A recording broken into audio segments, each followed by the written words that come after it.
Hello and welcome to the Cooking Carolines. It's Caroline Bunkle here again because Caroline Whittle is still working very hard on the Euros for various TV companies at the moment. So I'm going to continue this week to bring you some more international flavoured or at least European flavoured dishes. So we've tried to kind of have a bit of a football theme going on over the last few weeks. So we've done fish and chips for England, we did Cranachan for the Scottish element, and today obviously we're all looking forward to the Germany against England match on Tuesday, which is just probably going to be another epic match, and I thought it might be worth trying out a little German dish, and this one is really tasty. It's a really traditional dish that's often used, it's kind of street food as well, at various markets, German markets, and it's called Currywurst. And Caroline is just, hello Caroline Whittle, she's just flashed up, she's saying yay, football, can't get enough of it. I think there's heavy irony there. I think Caroline has really had so much football already, but anyway, keep going Caroline, not long now. Okay, so we're going to make currywurst. Okay, so it's basically a curried sausage recipe, which is really tasty. And of course, for a German sausage, we want to use something like bratwurst. So I'm just going to angle this down. Just I think see my garden at the moment, which is looking pretty untidy. Let's just find. Let's see if you can see. There we go. Oh no, there we go. Can you just about see those sausages? So those are our bratwurst sausages, and I just got them from my local Tesco, so you can get them from any local supermarket. They're really nice, tasty sausages. I had a look on the label to see what a bratwurst sausage includes, and it's basically made of pork, but with some spices and seasoning into a traditional recipe. And they cooked really easily. I just put them in the grill for 5-10 minutes and just kept turning them over, and they browned really nicely. So we've got our bratwurst sausages there that we've already done. Okay, and this recipe is really simple and really tasty. Okay, so we're going to now make our sauce, our currywurst sauce. So we've got a pan here, and into the pan I am going to put a little bit of olive oil or sunflower oil. Okay, so that's just going to go in there, just so that we can fry off our onions. So just a little bit, just enough oil to moisten those onions and get them frying. So first of all, I'm just going to move the oil, because I want the oil to be nicely heated up before I put in the onion. So that's going over there, and I'm just going to put that on a kind of medium heat, and the oil will start to heat up. Okay, so into the oil I am now going to put some onions. So I've cut up my onions, as you can see, so just cut them into cubes, peeled them and then cut them up into small cubes. Oh, another message from Caroline Whittle. Oh, a little bit of a innuendo there. Love a bit of German sausage from Caroline, and nice dress. It's actually a top, Caroline, but thank you. Okay, so that's now heating up nicely. I'm going to get a wooden spoon so I can stir my onion, and I'm going to pour my onion in. So there we go, and it's just a yellow onion or a white onion rather than a red onion for this recipe. So it's just one kind of medium-sized onion. So in that goes, like so. There we go. Okay, and hopefully you can hear that sizzling away a little bit. So to make sure the oil coats all of the onion, like so. And just going to turn that down a little bit, and we want to keep that going until the onion kind of softens, so not too brown or crispy, we just want it nicely softened. So that's going to keep going around. I'll keep coming back to that and stirring it round from time to time. Okay, so there we go. I'm just going to get the other ingredients. So I just talk through those other ingredients that we've got.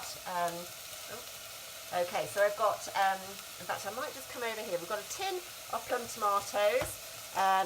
So those are 400 grams. They always come in a 400 gram tin. So I've got those. The other ingredients that we've got for this recipe are red wine vinegar, and there's going to be a quarter of a cup of red wine vinegar. Again, you can just get this from your local supermarket, so roughly a quarter of a cup going in there.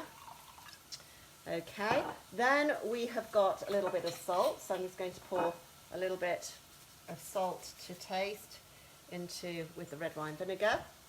And then in addition, we've got our hot paprika, it's hard to say, hot paprika. So we've got a tablespoon of that that's going to go in, and also a curry powder. And again, there's a tablespoon of that going in, with half a cup of sugar. Okay, so really with the curry powder, you can go mild, hot, however you like it really. Make it as hot or mild as you want, and particularly if it's maybe for children, maybe go a little bit more on the mild side. So I think I've said this to you before, that if you don't have a tablespoon, don't worry, because 2 dessert spoons, so your normal dessert spoon, 2 of those is a tablespoon. So I'm going to put 2 dessert spoons, and just make sure they're slightly rounded, because a full tablespoon or a dessert spoon should have as much food on the top as the dome underneath. Okay, so that's our tablespoon going in there. I'm just going to quickly give my onions a bit of a stir so they don't get too brown.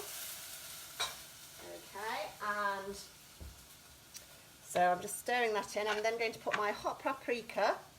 So again, that's another tablespoon. So there we go. That's about 1 there of dessert spoons. So I want 2 of the dessert spoons to make up the correct amount. Okay, just move that around a bit.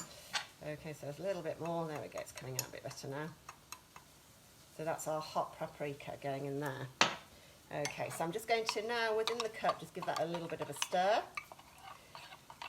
So just to recap, we've got our red wine vinegar, we've got our hot paprika, we've got the curry powder, and oh, that's a nice smell coming off there. And then a little bit of salt, and we're going to now put in the sugar. So that's about half a cup of sugar to keep it nice and sweet. Okay, let's just go and do our onions again. You can see the onions are now browning off really nicely.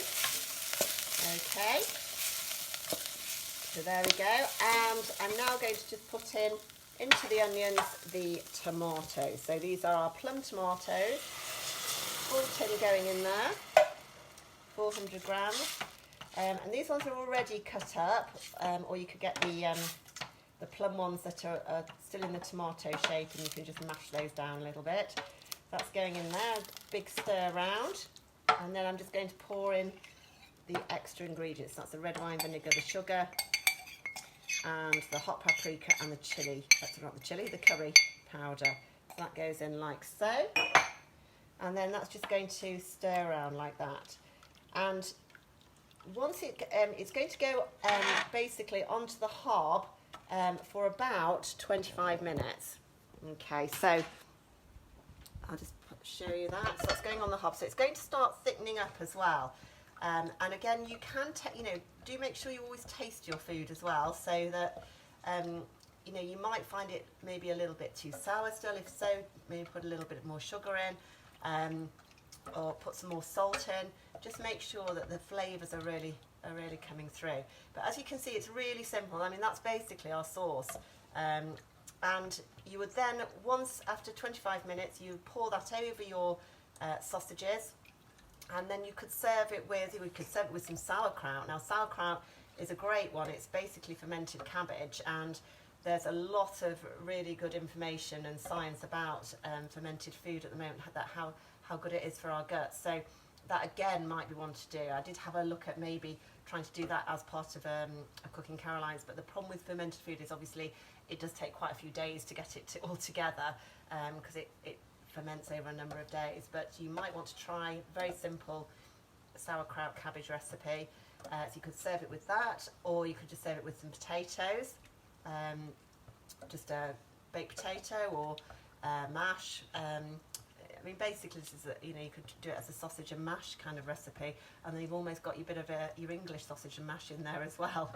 Okay, so anyway, let us know how you get on. We'll obviously post the recipe later so you can see the nice thick sauce. Obviously, it's quite liquidy at the moment, but after 25 minutes on the hob, stirring from time to time, it will really thicken up, and it should be a really nice, tasty curried sausage recipe, and nice and hearty for the match. And you can serve it in little bowls. You could even cut up the sausages as well, so it's almost like a kind of little bowl food as well, and should go really well if you've got people coming round on Tuesday. So we'll post the recipe later. Hope you enjoy making it. As I say, it's really simple and really quick. And let us know how you get on, and enjoy the match. Okay, thank you everybody. See you next week. Bye.